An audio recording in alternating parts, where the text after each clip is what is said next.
5 ಗಂಟೆಯಿಂದ ಸರತಿ ಸಾಲಿನಲ್ಲಿ ನಿಂತರೆ ಮಾತ್ರ ಪಡಿತರ ಅಕ್ಕಿ, ಇಲ್ಲವಾದರೆ ಖಾಲಿಯಾಗಿದೆ ಎಂಬ ಉತ್ತರ.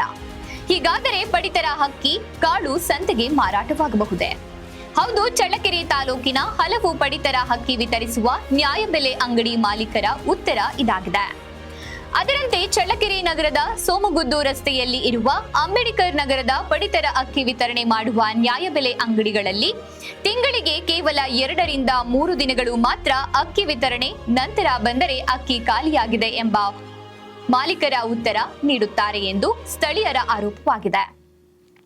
ಪ್ರತಿ ತಿಂಗಳು 10 ರಿಂದ 30ನೇ ದಿನದವರೆಗೆ ಪಡಿತರ ಸರಬರಾಜು ಮಾಡುವ ನಿಯಮವಿದೆ.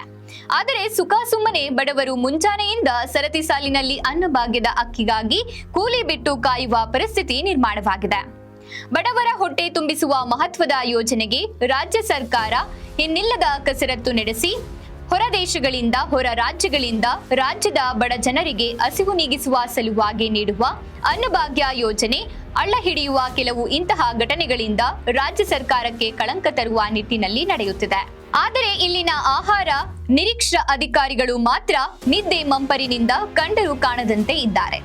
ಇನ್ನು ಚಳ್ಳಕೆರೆ ಮಾರ್ಗವಾಗಿ ಸುಮಾರು ಪಡಿತರ ಅಕ್ಕಿ ತುಂಬಿದ ಲಾರಿಗಳು ಕಾಳ ಸಂತೆಗಳಲ್ಲಿ ಸರಬರಾಜು ಆಗುವ ಅನುಮಾನವನ್ನ ಸ್ಥಳೀಯರು ಸಂಶಯ ವ್ಯಕ್ತಪಡಿಸಿದ್ದಾರೆ.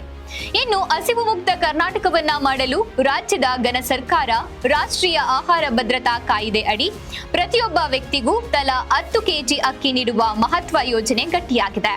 ಇನ್ನು ಪೂರ್ಣ ಪ್ರಮಾಣದಲ್ಲಿ ಅಕ್ಕಿ ಸಿಗದೆ ಅದರ ವಂತಿಗೆ ಹಣವನ್ನ ಪ್ರತಿ ತಿಂಗಳು ಫಲಾನುಭವಿಗಳಿಗೆ ನೀಡುವ ಮೂಲಕ ಹಸಿವು ಮುಕ್ತ ಕರ್ನಾಟಕಕ್ಕೆ ಪಣ ತೊಟ್ಟ ರಾಜ್ಯ ಸರ್ಕಾರ ಇಂತಹ ಘಟನೆಗಳಿಂದ ತಪ್ಪು ಸಂದೇಶ ರವಾನೆಯಾಗುವ ಸಾಧ್ಯತೆಗಳಿವೆ. ಜಿಲ್ಲೆಯಲ್ಲಿ 2ನೇ ಅತಿ ದೊಡ್ಡ ತಾಲೂಕು ಚಳ್ಳಕೆರೆ. ಸರಿಸುಮಾರು 122 ನ್ಯಾಯಬೆಲೆ ಅಂಗಡಿಗಳು ಒಳಗೊಂಡಿವೆ. ನಗರದಲ್ಲಿ 15 ನ್ಯಾಯಬೆಲೆ ಅಂಗಡಿಗಳು ಇವೆ. ಹೀಗೆ ಬಯಲು ಸೀಮೆಯ ಜನರು ಹಸಿವು ನೀಗಿಸುವಲ್ಲಿ ಇಲ್ಲಿನ ಜನಪ್ರತಿನಿಧಿಗಳ ಹಿತಾಸಕ್ತಿ ಕೂಡ ಪ್ರತಿ ಜನಸಂಪರ್ಕ ಸಭೆ, ಕೆಡಿಪಿ ಸಭೆಗಳಲ್ಲಿ ಸ್ಥಳೀಯ ಶಾಸಕ ಟಿ ರಘುಮೂರ್ತಿ ಕಟ್ಟುನಿಟ್ಟಿನ ಸೂಚನೆ ಕೂಡ ನೀಡುತ್ತಾರೆ. ಆದರೆ ಇವು ಯಾವುದನ್ನು ಕ್ಯಾರೆ ಎನ್ನದ ಆಹಾರ ನಿರೀಕ್ಷಕ ಅಧಿಕಾರಿಗಳು ಮಾತ್ರ ಮೌನಕ್ಕೆ ಜಾರಿರುವುದು ಕಂಡುಬರುತ್ತದೆ.